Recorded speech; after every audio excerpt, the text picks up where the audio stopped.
Yes, hello and welcome to another vlog from Benna Rider.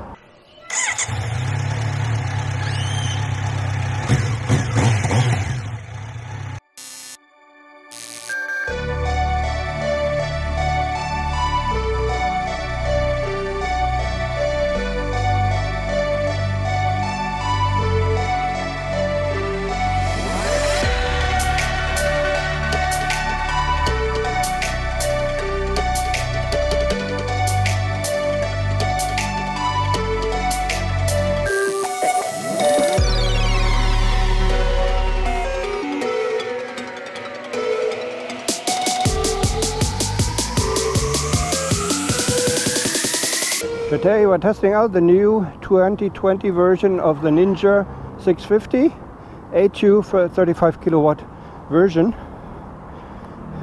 and we'll take it out for a little spin. I haven't tried the 2020 models of the 650 not yet, so we'll see what it's like. The Ninja I always like because it's very nice in the curve, so let's have a look. 240 kilometers.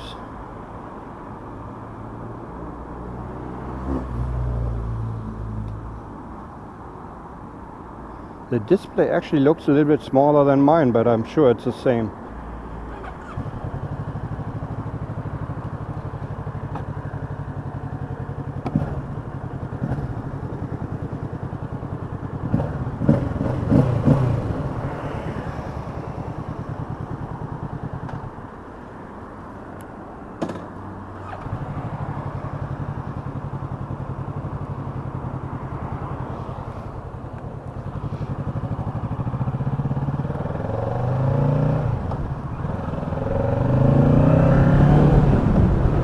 So, we're sitting on the 650 now,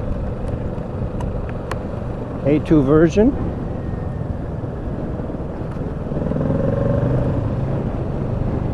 It's a parallel twin with 649 cc, 48 horsepower, 35 kilowatts. The full version has 68 horsepower.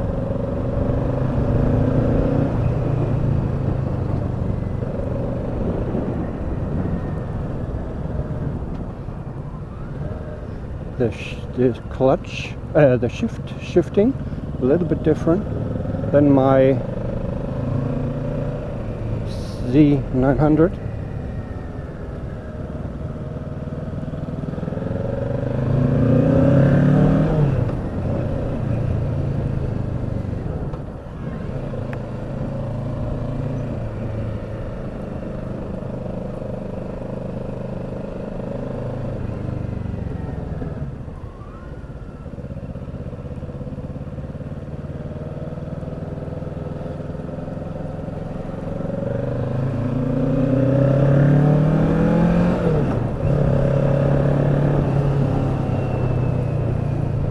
Yeah, the sound is different, but not necessarily bad.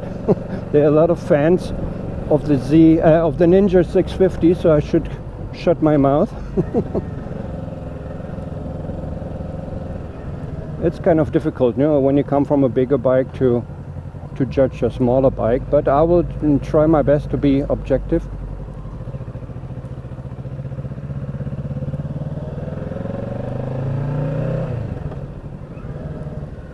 I'll try to be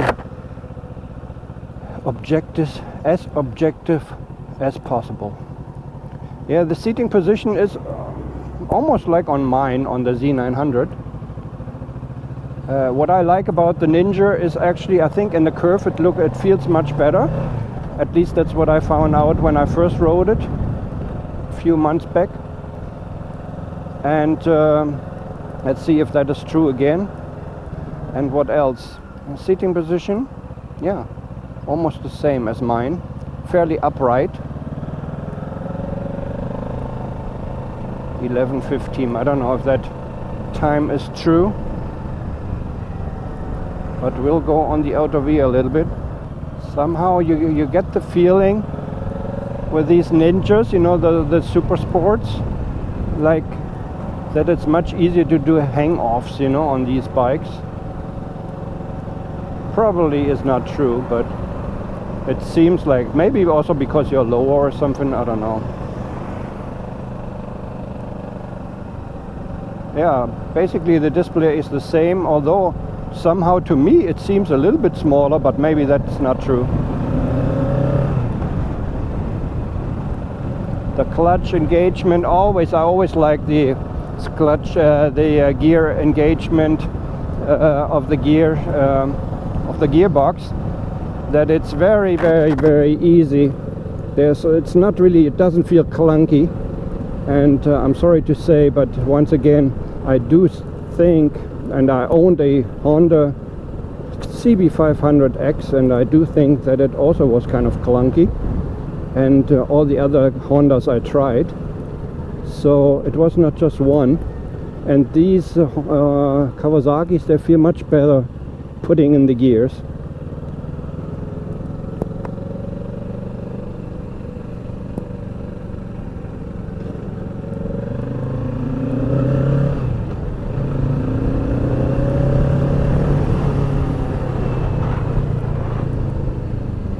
Yeah, I probably would have chosen this one as well. Unfortunately, the full version only has the 68 horsepower. I mean, it probably is enough as well, but you know, if I wanted to spend so much money, I wanted to get 95 horsepower at least when I de-restricted. And so that's when I kind of, you know, decided to get the Z900. Also, I wanted to have a 4-cylinder. So this is a 2-cylinder parallel twin.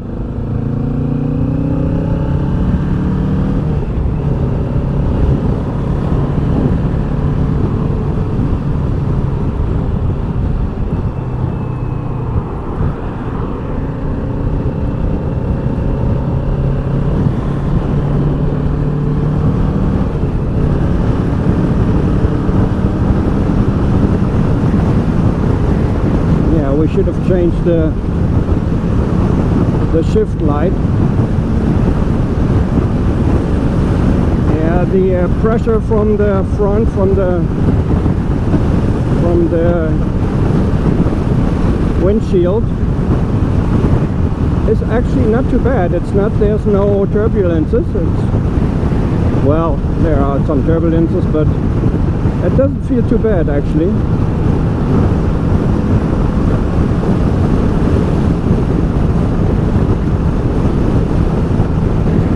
There's some fairly strong vibrations actually at 5,000 RPM now in the seat. Ooh, I don't really like that.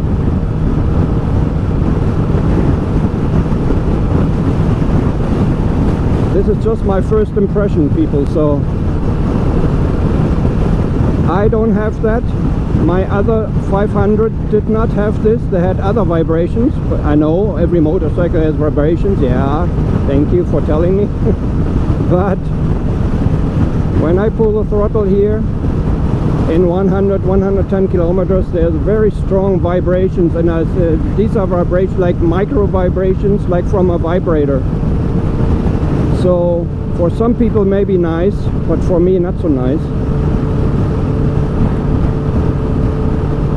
Should have adjusted the mirrors properly. Oh well, what can you do?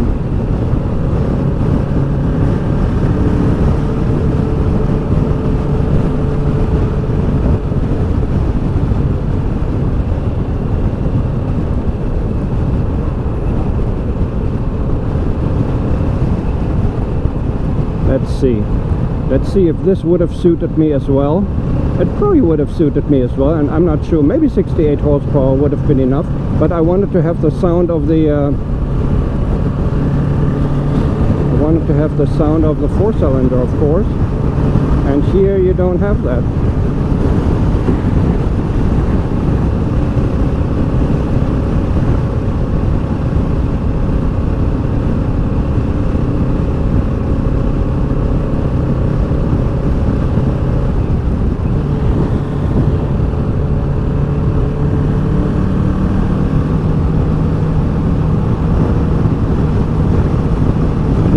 Have that. It's really bad mirrors. No, not bad, but badly adjusted.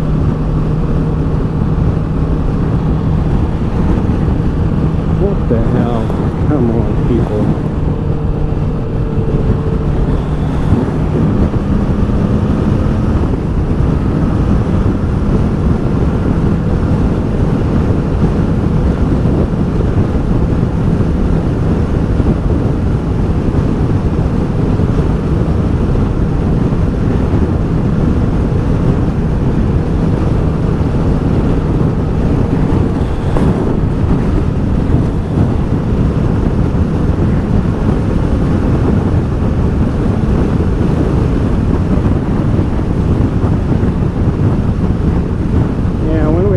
We have to change the shift light.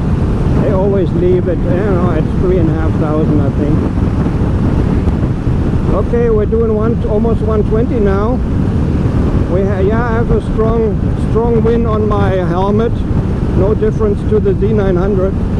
Maybe around here it's a little bit more quiet, and I'll show you where the air comes in. It comes in here, about here. That's where the air hits me.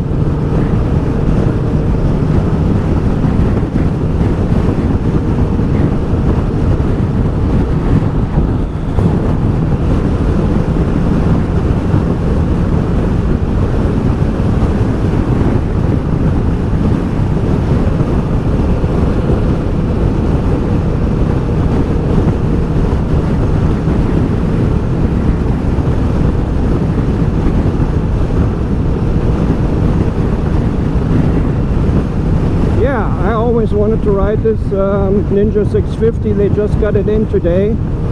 I know they are in Spain, they're always late with this stuff,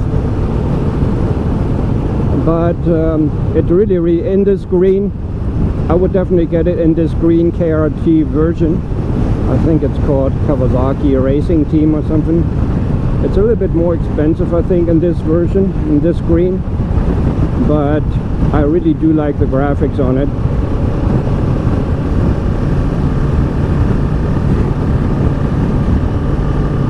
Yeah, it seems like it's easier to put in the curves, actually. Have to be careful with my mirrors here because I don't see that much.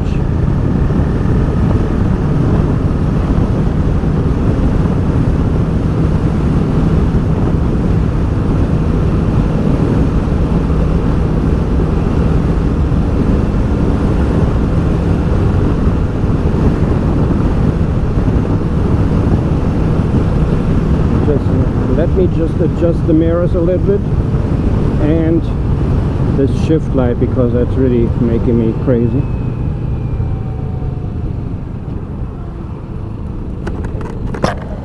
Wow. So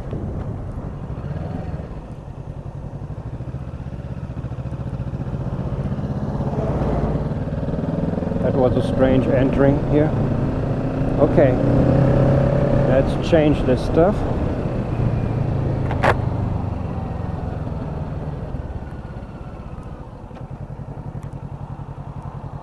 Let's put it here.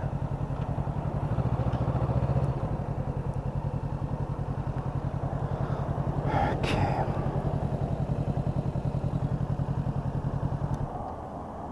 Let's put it here. So, mirrors need to be adjusted this way. And that way, I think. No.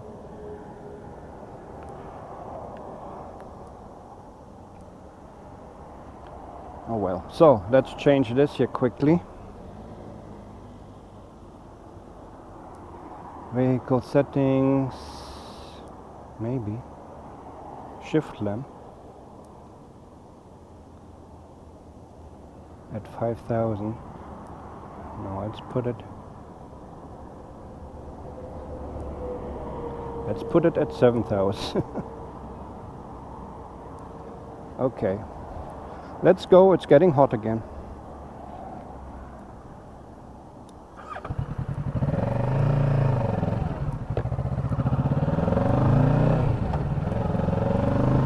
Actually, it does really feel very, very sporty and nice.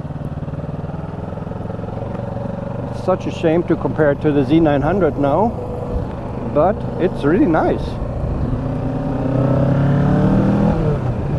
And I always like the full fairing on these Super Sports.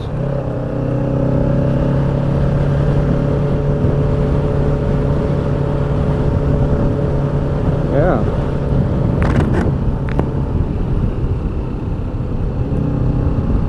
Yeah, the mirrors are kind of, I don't know,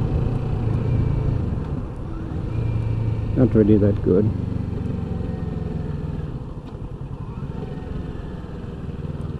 So let's go this way.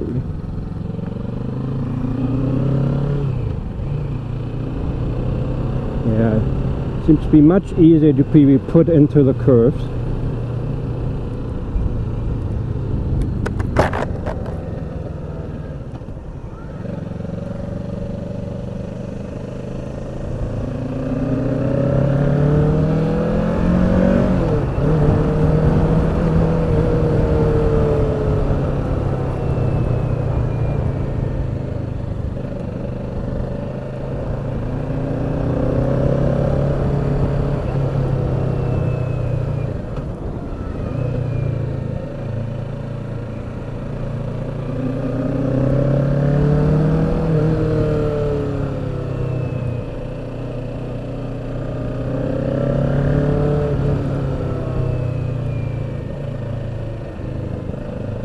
I do like the power of it, but I don't like the sound. But everybody's different, that's why they have so many models. To me, I do like the styling, I like the power of it. For me at least, you know, at the moment, 48 horsepower more than enough. But I don't like this engine, the sound. There are some people who, however, who do like it. Yeah, very responsive throttle.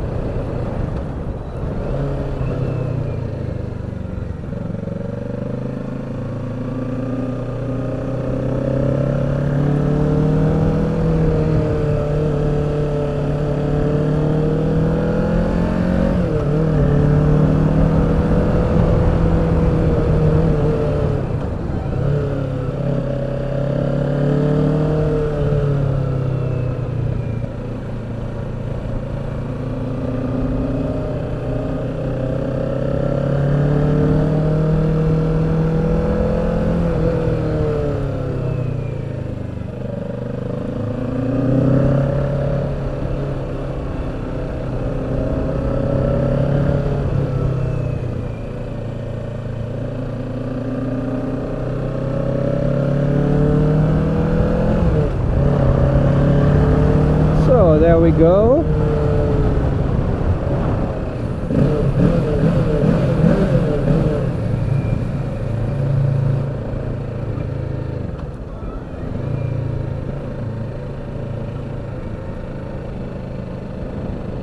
Let's go and park here.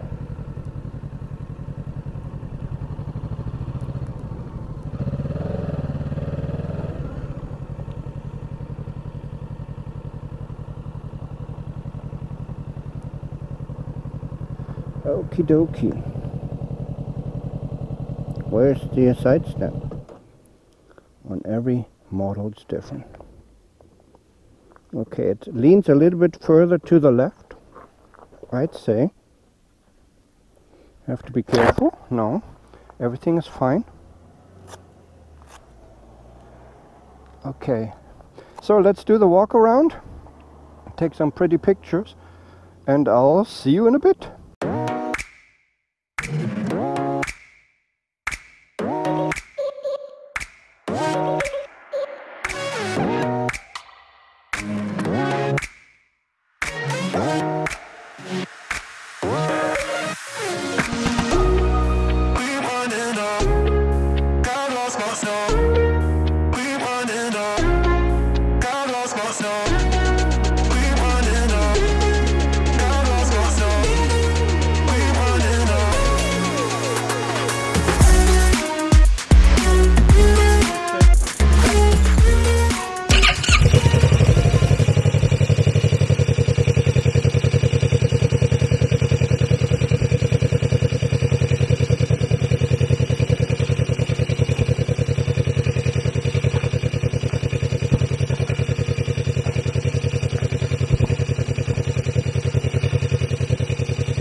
So this is the Ninja 650. This is the 35 kilowatt version, 48 horsepower.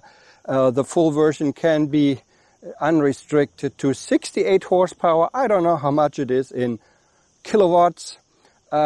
This version, I think it's called the KRT. It has a special Kawasaki racing team paint and design, and I do like that.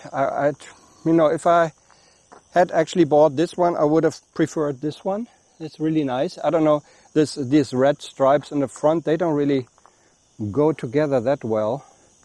But okay, whatever. Yeah, it looks really racy and sporty. It has actually 2 disc brakes in the front. That's pretty cool. I will put all the data in the video, so I just go around and you can read everything about this in my video. It's the Nissin brakes here as well. Yeah, it's a 649cc parallel twin, and compared to the Z900 now, which I actually own now, it is basically the same. Actually, it does feel a little bit sportier than the Z900, to be honest. Maybe not in the higher ranges, you know, where you maybe still have some power left, but in the lower end, it is really, really powerful. And from the looks, it looks much better than my Z900, I think. But looks and everything, it's just personal preference, of course. Here we have the cockpit. The cockpit is this display. To me, it looks smaller than the Z900, but I think it's not true. I will check this. Also, a pretty nice touch in the display, in the instrument panel. I have to see if I can see this here. They have like a blind stop here for where you can put like the 12-volt socket. That's pretty cool, actually. Yeah, the clutch is adjustable. I'm sorry, the display here of the DJI Osmo Pocket is so small, I don't know if I actually have that in the picture what I'm talking about. But yeah, that's about it. That's my presentation, or my test ride, let's put it a test ride, of the Ninja 650. I'm sorry if I said Z, this is the Ninja 650. Let's have a look at it from the front here. And let's have a look at it from the rear. Actually, I wanted to show you a little bit about the display. You have the gear here, the gear indicator, you have the fuel level, you have the RPM. The odometer is 257 kilometers. You can change this to trip 1 and 2, A and B. Trip A, trip B, and that's it. And on the lower part of this display, you can change between average fuel consumption, range, how much, you know, how far you can go with the tank, average speed, total time, battery, and the current fuel consumption, which is 0 at the moment because we're not riding, and the average fuel is 4.4. That's about it. You can go into the menu with when you press these 2 buttons here. Let's see if I can do this. And then you can change several things in here: vehicle settings, display date and clock, service, Bluetooth units. You can actually connect this to your Google, to your Android or iPhone. I have this app as well with my Z900, but it doesn't really work that well, so I do not really recommend this. What else do we have? Oh, you can actually change the color of the display, or invert the colors, or colors, whatever, black and white. You have to press this button for 1 or 2 seconds, but first you have to change it to something that you cannot reset. So the range you cannot reset. You press this button a little bit longer, and then it changes to white. That's what it is. Yes, once again, this is the Ninja 650. To my taste, actually, and what I noticed when I was riding it, it actually seemed in the lower revs a bit more powerful than the Z900. It might not be true, but this is just my impression as riding these bikes for fun and testing these out, you know. So that's basically it. If I have forgotten anything, if you want to know anything about it, I can ask the Kawasaki dealer. It's no problem. Thanks very much for watching. This is Ben R. Ride Out. Take care. Bye-bye.